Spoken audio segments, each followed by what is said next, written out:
Hey everybody, we're hanging out with Albert Einstein today. I haven't done the journey just yet. I want to go through the experience with all of you. I'm going to do this with my eyes open. I want to make this a warm, comfortable communication kind of exchange. Just chat with Albert Einstein, see what random thing he wants to talk about today. This is a March 1st message, so it's just motivation and it's influence, it's inspiration to get us going for the month. Maybe there's going to be some tidbits here on what the vibes might be like for March. But truly, anything I share on YouTube is going to be something that is useful for any date and time in your life. So even if you're watching this years in the future, there's going to be something helpful here. All right, so he's already talking to me about some of the things that have been on my mind, actually. Okay. All right, so I don't even know where to begin because there's like one too many things, so we're just going to start with this picture. The picture is a large silver pot. And I see this large silver pot sitting on a burner in a modern day kitchen, okay? The burner is on. There's actually like a gas stove, like a little flame is beneath this large silver pot. And he keeps showing me this large silver pot.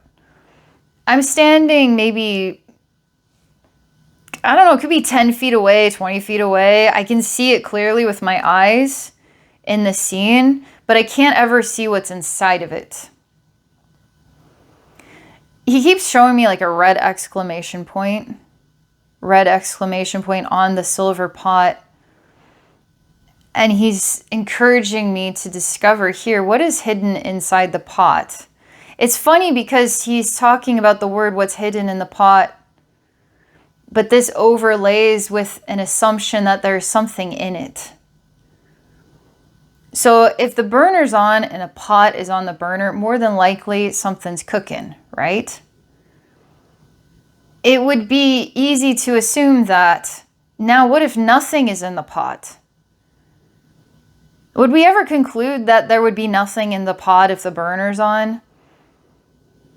Okay, he's like, red stop sign now. It's really important we're talking about information. We're talking about the flow of information. What do we know and what do we assume to know? And how can you be sure of what you know? Okay, so technically, all we know right now, silver pot, burner on, modern day kitchen. We don't know anything else. Anything else that we would say we know is an assumption. And to be very mindful about what you're assuming this month of March or any other date and time in human history that you might watch this. It's funny because the future will one day prove the past, which is this present day moment, is human history. Like I'm living human history right now, and it's not even in the past yet. Once I make this video, once I post this video, once it's been like another day, like, do you see how the past is created by the present and the future? And it all just happens in one like crazy overlaying moment of moments. Anyway, so he's really showcasing the silver pot. So some of the things that I can only talk so fast, okay? And I can only tell you so many specific points so quickly, especially when there's multitudes of them. I can't like say 10 sentences in one word. So I've talked about the pot, okay? That was like a big thing that he shows me this picture, but all the while there's other things I've been thinking about. I have heard repeating in my mind, E equals MC squared. 1 + 1 = 2. And I've been thinking about this. I even wrote this down. The reason why is because I was planning on making a video to talk about your third eye. And third eye is a chakra, right? But what's a third eye? It's your mind. And so if your mind is blocked, maybe you're afraid of creativity. afraid of using your imagination, don't even realize it. Just don't even go there. You just want to work with logic. Like our mind is our reflection, our thoughts, our intelligence, our ego, our imagination, outside the box thinking, memory, right? So our mind is a lot. Our mind is quite an extraordinary place. And in making a video talk about the third eye, I was thinking about reasons why you wouldn't want to open your third eye. You would want to keep your mind blocked. It's so absurd to me. But I was thinking that a mind that would remain blocked, or a third eye that was blocked, you'd keep it closed. You would never grow out of 1 + 1 = 2. Not that that would be a bad thing, right? It's just a ground to stand on. It's something of a solid to work with. But we would never have an extraordinary discovery like E = mc², unless we chose to open our minds. I can't even begin to really understand E = mc², but I'm glad that someone like Albert Einstein could understand it. And so what would be in the pot of his mind in order to achieve this discovery? And what is in the pot of your mind in order to achieve your discoveries? So this is a conversation that is reminding me of things that I've been talking to myself about. I don't really know where I'm going with it other than they're just simply ideas. I haven't really solidified my ideas. But would you have known, looking at me, that in the pot of my own mind, that I was thinking about that recently? So I actually had to show you what was in the pot by telling you. So it seems to me Albert Einstein is encouraging us to maybe expose some things that are hidden away in our pots so that we can make sense of each other. We can actually understand, oh, I had no idea you were thinking about that. I'm so glad you were talking about it because now I know. Cool. You know I was thinking about E = mc². Cool. What are we going to do with this? I don't know. But yeah, so we're talking about this pot is now sort of turning into a head. And like, what is in the brain, all right? What is in the mind?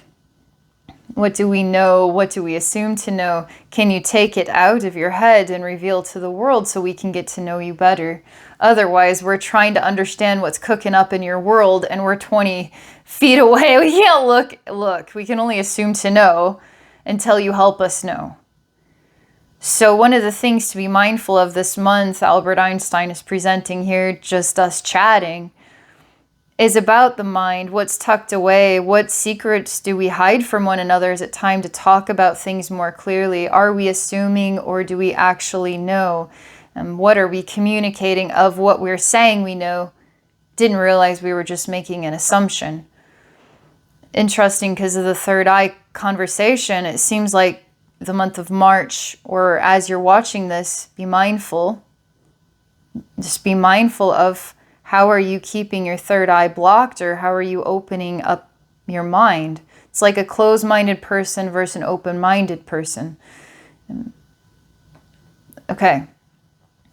Also, since we're on the conversation of information, okay, I'm going to start here. I've talked about this a little bit, about my relationship with shorts. And so I've said this, that you could watch 1,000 shorts. Then what did you actually gain from watching 1,000 shorts? So I'm going to give you a deeper understanding about what I mean. And so let's say you've been watching shorts for 1 hour every day for 6 months. What do you remember about anything that you've watched in these many shorts? Versus, what did you learn when you went to school? I know it's easy to throw school under the bus, but school teaches you how to use your brain. And if children could be taught that these are brain teasers, these are puzzles, that there's an adventure to learning, that this is not mundane robotic process, of comprehending math, but math is teaching you how to solve complex problems with people, circumstances with work. These aren't just numbers. We're bringing numbers into balance here. We're bringing circumstances into balance. So we could say, well, what am I going to do with this math when I'm 40 years old? I don't need it. But it's teaching you how to solve problems. It's teaching you how to use your brain. And so these shorts are undoing your brain. So what you learned in school is how to read and how to write, how to communicate, how to interact with other kids or loathe it. This emotional derailment about, growing up in school, there's trauma going to be in there, but how did you conquer it, or how did you carry the fear, the pains, the wounds that molded you and shaped you into this unique person that you are today? And we are born from pain, truly. Labor is the most painful thing a mother could go through, is giving birth. That's why it's called labor. And so we're all born from pain into a world where we have to face pain on a regular basis. Growing is pain. Learning is pain. Shorts are this odd place of tuning out and seeking to know without ever remembering, therefore never really knowing. And so the pot on a way remains on a burner is truly empty. So in this conversation with Albert Einstein, these are things I've been reflecting on and thinking about the third eye, and why would you ever want to open that? Why would you want to be open-minded when you could be closed-minded? And so I'm just going to pause for a moment and just see where, he was showing me these like exclamation points, like there's some kind of loud point here to the silver pot. He's showing me the stop sign, the red stop sign. And so I'm just telling him, like, okay, I'm ready to start my engines again. Let's move forward. What else would you like to share with us? He's kind of like, he's so full of energy. He's so quick. It's like this is what we do as human beings. We talk with each other. We share. We become more perceptive in time. We challenge each other's perceptions. We sometimes assume until we realize we were assuming. Okay, he's helping me to feel a sense of a disgruntled nature, okay? Sour nature. Okay, I'm going to tell you this thing about the silver pot. About intelligence. About the concept, let's just say, in a fictional story that could be very familiar to real life. You could have a business that owns the truth and then sells misinformation and slaps a label on as the truth. Let's say, for instance, we're taught in school that humans evolved from apes. Let's say that there are factions of society that know that human beings didn't exactly evolve from apes, but were bioengineered, spliced with apes and some alien DNA in order to create this offshoot called human. And now that this information is discovered, it is kept from the awareness of the population of humanity. So the truth is owned by somebody, and then what we're spoon-fed is a lie.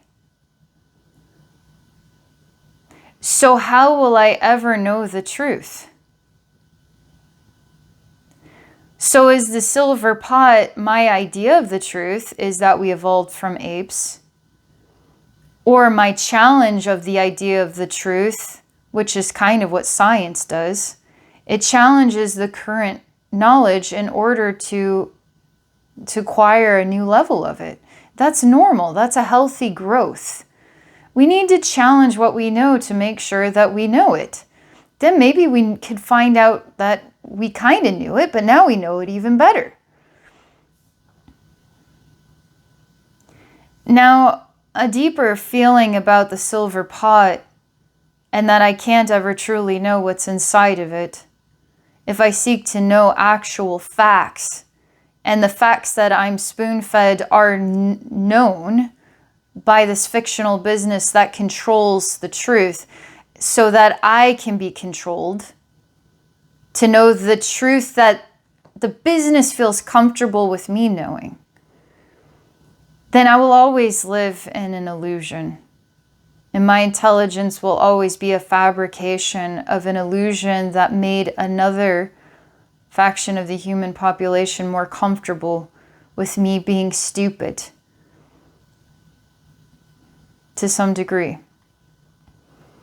We all have to know what it is, our collective truth, so that we're all working together to build upon it together, not to be given what is a favorable idea and some know and the rest don't.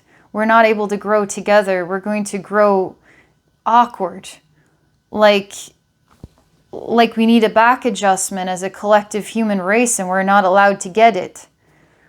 Because we're all going to be off balance with each other and with what we know and what we're teaching and what we're learning and how we're growing together. So that silver pot gets me thinking about things when it comes to knowing.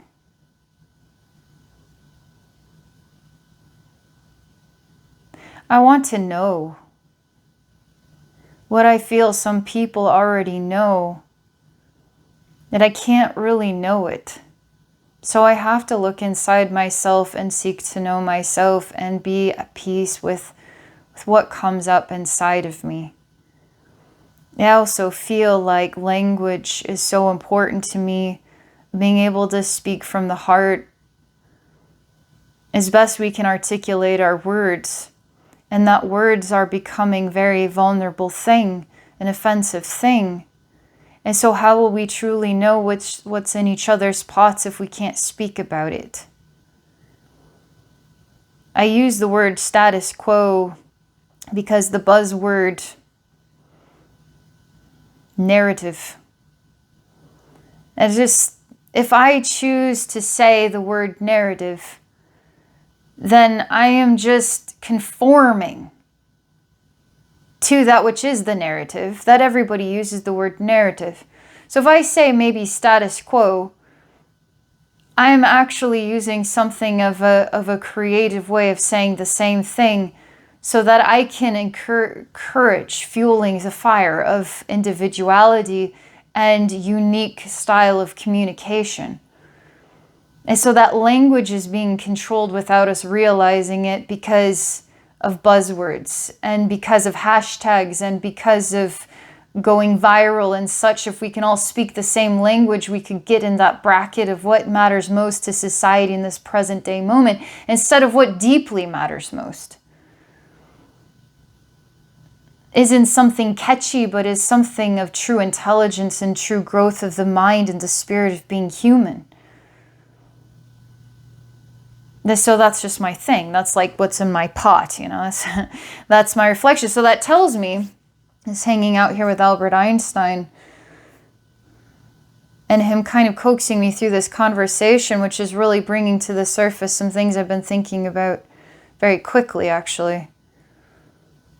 To share a message about March, or whenever you're watching this, it's supposed to get you reflecting here on how you're working with your mind, how you're understanding the information, how you're working with language, how you're expressing yourself, how you're assuming. So it seems like March might be an interesting month for the third eye, or for the mind's perception. All right. Albert Einstein, you got anything else for us? A hug. He has a hug for us. he also shows me another picture. Because we're kind of talking about the mind a lot, and hidden truths, and bringing hidden truths from what's inside of us to each other so we can talk about things, not to keep so many secrets. But he shows me that sometimes we see someone that needs help and we just walk past. That he shows me that he's here to hug us if somebody just walks past you. He's here to see you and to care about your well-being. But he also encourages you to be perceptive of others and to care about their well-being. And don't be afraid to give a hug every now and then. He specifically shows me children love hugs, love getting to know you, love talking and sharing what's inside their pots, inside their heads, and what they're thinking about and how they see it and how they feel about it. Getting kids talking, getting kids feeling loved and nurtured. Gets me thinking about school again.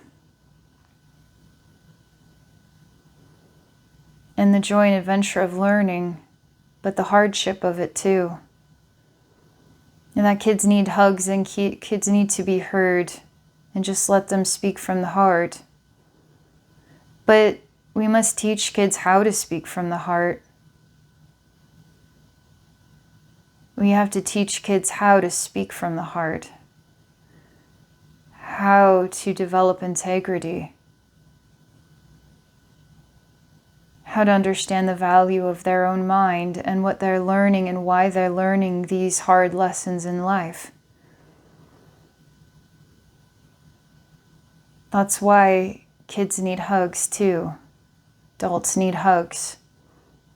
And Albert Einstein gives hugs because he deeply understands what it is to be human.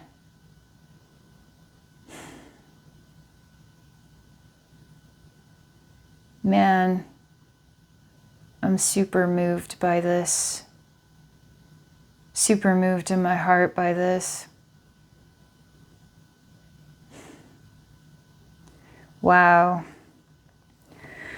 I don't know, sometimes when I make these messages, I experience all of this and I don't know what it sounds like. But I can tell you that what I experienced in that last part, I really felt that a lot. I felt that so much that I don't think words or even describing the picture is quite enough. It's like knowing the whole point about life and death and pain and learning and sharing and love. I tell you what, Albert Einstein is a cool guy. To talk to him in spirit, he's just so alive and so accessible. He's like a live wire of energy. He's really wonderful to talk to. You could talk to anybody, could talk to Albert Einstein anytime. He's easy to talk to. Even if you're not sure if you're hearing from Albert Einstein or not, just throw it out there. Just say, hey, Albert Einstein, Abbey said you're easy to talk to. Can I just tell you about my day today and what happened? I could use a hug. Am I really going to get a hug from Albert Einstein? Yes. He will hug you. He's pretty adamant about that. So you just let yourself feel the presence. And you just go with it. Whether it's clear as day or you just hope it's real, no. Just give yourself permission to know there's a really cool guy. Albert Einstein's spirit is with you. You could even throw it out there and say, okay, Albert Einstein's part of my life right now. I'm welcoming to surprise me something cool this week. And just wait and see What sparks you in your perception? Third eye, right? Opening the mind here. And in your heart. And in the joy and meaning of life. And the connection with Albert Einstein in order to make it happen. I'm telling you, make it happen. One way or another, you will. So be open to it. I think I'm going to do that too. I'm going to ride the Albert Einstein wave.